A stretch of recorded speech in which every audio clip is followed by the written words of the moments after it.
Hello friends, welcome to Vidya education 2.0। स्वागत है आप सभी का विद्या एजुकेशन 2.0 पे।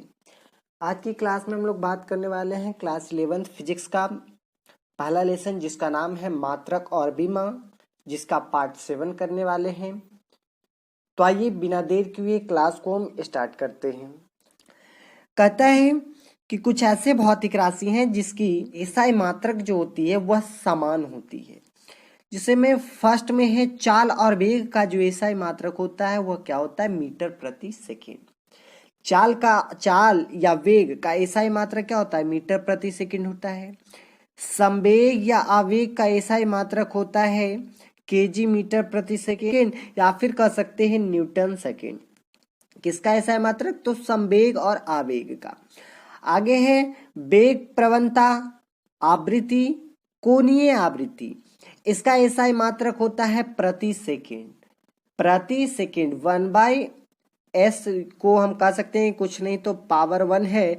अगर ये ऊपर जाता है तो पावर किस में होता है, माइनस में, तो इसको पढ़ा जाता है प्रति सेकेंड। या फिर हम कह सकते हैं इसका एसआई मात्रक हर्ट्ज होता है। क्या होता है, हर्ट्ज। आगे है दाब, प्रतिबल, प्रत्यास्थता।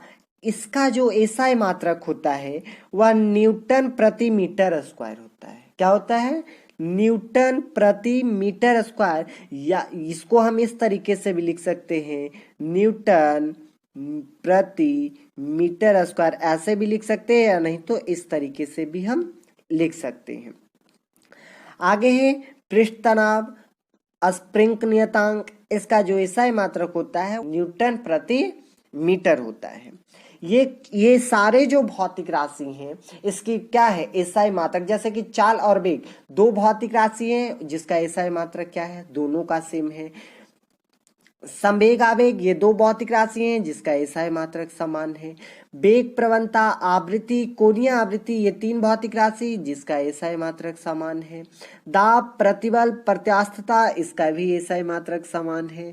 पृष्ठ तनाव, स्प्रिंग नियतांक ये दोनों का भी एसआई मात्रक समान है। ये तो भौतिक राशि हुए जिसका एसआई मात्रक समान था। अब हम लोग देखेंगे कि कुछ ऐसे भी भौतिक राशि हैं जिनकी बीमा भी समान होती है। ध्यान दीजिएगा, कहता है चाल और वेग। चाल और वेग का जो बीमा होता है एल टी के पावर -1 होता है। क्या होता है, एल टी के पावर -1। चाल और वेग दो भौतिक राशि और दोनों की ही बीमा क्या होती है, एल टी के पावर -1 होता है। आगे कहता है संवेग आवेग। संवेग आवेग दो भौतिक राशि जिसकी बीमा होती है एम एल टी के पावर -1। एम एल टी के पावर -1। संवेग और आवेग दो भौतिक राशि जिसकी बीमा क्या, एम एल टी के पावर -1 होता है। आगे है दाब, प्रतिबल, प्रत्यास्थता।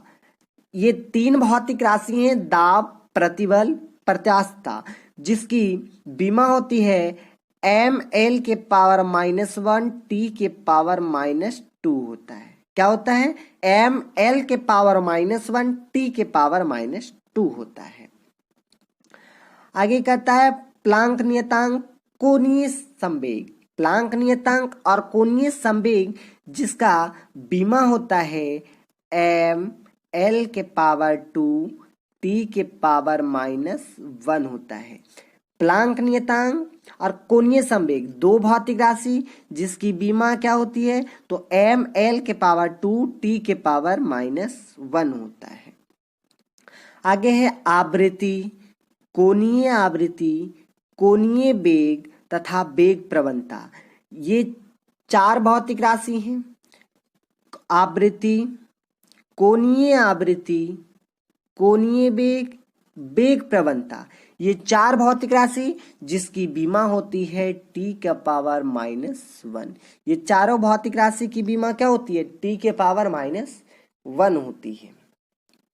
ये ऊपर चला जाएगा, पावर में रहेगा, टी के पावर -1 होती है। आगे है कार्य, बल आघूर्ण, ऊर्जा, उष्मा। ये चार भौतिक राशि हैं जिसकी बीमा होती है एम एल के पावर 2 टी के पावर 2 होती है। ये चारों भौतिक राशि कार्य, बल आघूर्ण, ऊर्जा, ऊष्मा, ये चारों की क्या होती है? बीमा ml के पावर 2 t के पावर -2 होती है। आगे कहता है पृष्ठ तनाव, स्प्रिंग नियतांक, ये दोनों की जो बीमा होती है वो होती है mt के पावर -2 होती है। क्या होती है? mt के पावर -2 होती है। ये सभी भौतिक राशि हैं जिनकी बीमा क्या होती है? समान होती है। पृष्ठ तनाव, स्प्रिंग नियतांक, ये दोनों की बीमा समान होती है mt के पावर -2। कार्य, बल आघूर्ण, ऊर्जा, ऊष्मा, ये चारों की बीमा समान होती हैं और इसकी बीमा क्या? तो ml के पावर 2 t के पावर -2 होती है। आवृत्ति, कोणीय आवृत्ति, कोणीय वेग तथा वेग प्रवणता, ये चारों की बीमा क्या होती है? सेम होती है और बीमा होती है t के पावर -1 होती है। आगे है प्लांक नियतांक, कोणीय संवेग, ये दोनों की बीमा सेम होती है और बीमा क्या होती है? तो ml के पावर 2 t के पावर -1 होती है। आगे है दाब, प्रतिबल, प्रत्यास्थता, ये तीनों की बीमा सेम होती है और बीमा होती है ml के पावर -1 t के पावर -2 होती है। आगे है संवेग, आवेग, ये दोनों भौतिक राशि की बीमा सेम होती है और बीमा होती है ml t के पावर -1 होती है। आगे है चाल और वेग, चाल और वेग जिसकी बीमा सेम होती है और बीमा होती है l t के पावर -1 होती है। आगे देखते हैं। आगे हम लोग देखेंगे अवगुणज, उपसर्ग और संकेत देखेंगे उसका। तो 10 के पावर -18 को एटो कहा जाता है और जिसका संकेत होता है a। आगे है 10 के पावर -15, 10 के पावर -15 को फेमटो कहा जाता है। क्या कहा जाता है? फेमटो, और जिसका संकेत होता है, सिंबल होता है f।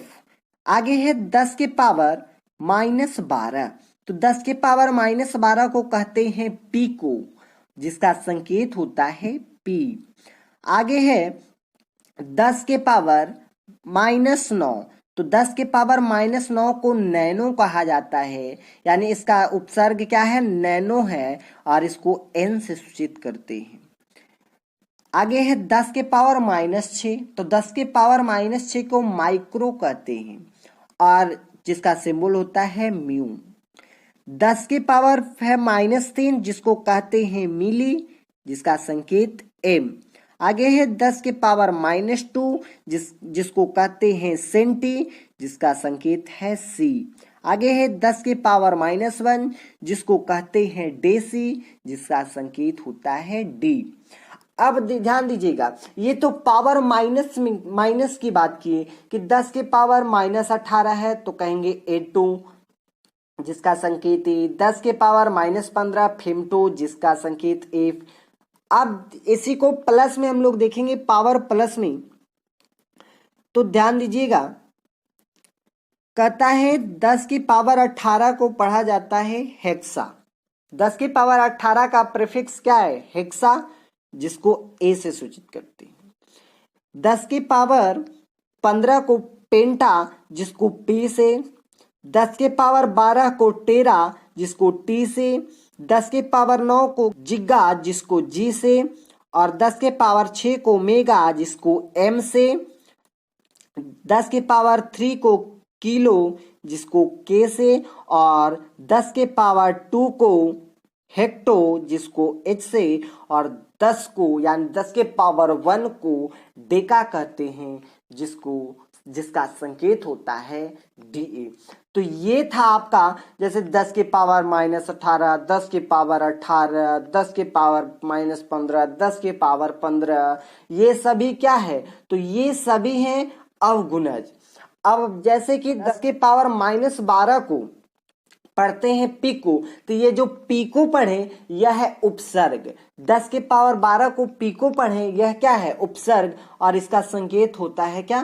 पी। यह आपका सिंबल है। तो देखिए ये तो आपको याद करना पड़ेगा, जब तक याद नहीं कीजिएगा तब तक आपको कुछ नहीं समझ में आएगा। इसको याद ही कीजिएगा कि 10 के पावर -2 को क्या कहा जाता है, तो 10 के पावर -2 का सेंटी कहा जाता है, जिसका संकेत होता है सी। इस तरीके से आपको याद करना पड़ेगा। आइए हम कुछ पर एक दो क्वेश्चन देख लेते हैं। चलिए ध्यान दीजिएगा। कहता है कि निम्नलिखित में सबसे बड़ा कौन है? निम्नलिखित में सबसे बड़ा कौन है? तो ध्यान दीजिएगा ये क्या लिखा हुआ है। ऑप्शन ए में हम लोग देखेंगे कि ऑप्शन ए में मेगा है, यानी मेगा का मतलब 10 के पावर 6 लिखा हुआ है। फिर ऑप्शन बी में क्या लिखा हुआ है? टेरा, यानी 10 के पावर 12 लिखा हुआ है। फिर लिखा हुआ है क्या? सी में किलो, यानी 10 के पावर 3 लिखा हुआ है। फिर क्या लिखा हुआ है? तो जीगा लिखा हुआ है, यानी 10 के पावर 9। तो पूछ क्या रहा है कि निम्नलिखित में सबसे बड़ा कौन है? ऑप्शन नंबर बी, जो क्या है? 10 के पावर 12 है। क्या है? 10 के पावर यह 12 है। ये हमारा क्या हो गया? आंसर हो गया। यही पूछा कि निम्नलिखित में सबसे बड़ा कौन है, तो ये क्या है? 10 के पावर 6 है, ये 10 के पावर 12 है, ये 10 के पावर 3 है, और ये 10 के पावर 9 है। तो ये सबसे बड़ा कौन हो गया? 10 के पावर 12 हो गया। अगला कहता है कि निम्नलिखित में सबसे छोटा कौन है? तो ध्यान दीजिएगा, ऑप्शन पर देखते हैं। ऑप्शन ए में क्या लिखा हुआ है? माइक्रो। माइक्रो यानी 10 के पावर -6 है। माइक्रो यानी 10 के पावर -6। ये सब जब तक याद नहीं कीजिएगा तब तक आप नहीं बना सकते हैं ऑब्जेक्टिव, इसको याद ही करना पड़ेगा। आगे है सेंटी। तो सेंटी यानी 10 के पावर कितना? तो 10 के पावर -2 हो जाएगा सेंटी। आगे है पीको।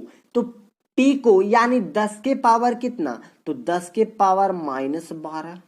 पीको 10 के पावर -12। और आगे है नैनो। तो नैनो कहने का मतलब 10 के पावर -9। तो सबसे क्या है पूछ रहा है? सबसे छोटा पूछ रहा है। तो सबसे छोटा क्या है? जो माइनस में सबसे ज्यादा बड़ा रहेगा वही क्या होगा? सबसे छोटा होगा। तो 10 के पावर -12 यानी पीको इसमें क्या है? सबसे छोटा है। आई होप आपको यह वीडियो अच्छा लगा होगा, तो प्लीज लाइक करें, शेयर करें, और ऐसे अन्य वीडियो के लिए हमारे चैनल को सब्सक्राइब करें। साथ ही नोटिफिकेशन बेल दबा दें ताकि मैं जब भी वीडियो अपलोड करूं तो नोटिफिकेशन सबसे पहले आप तक पहुंचे।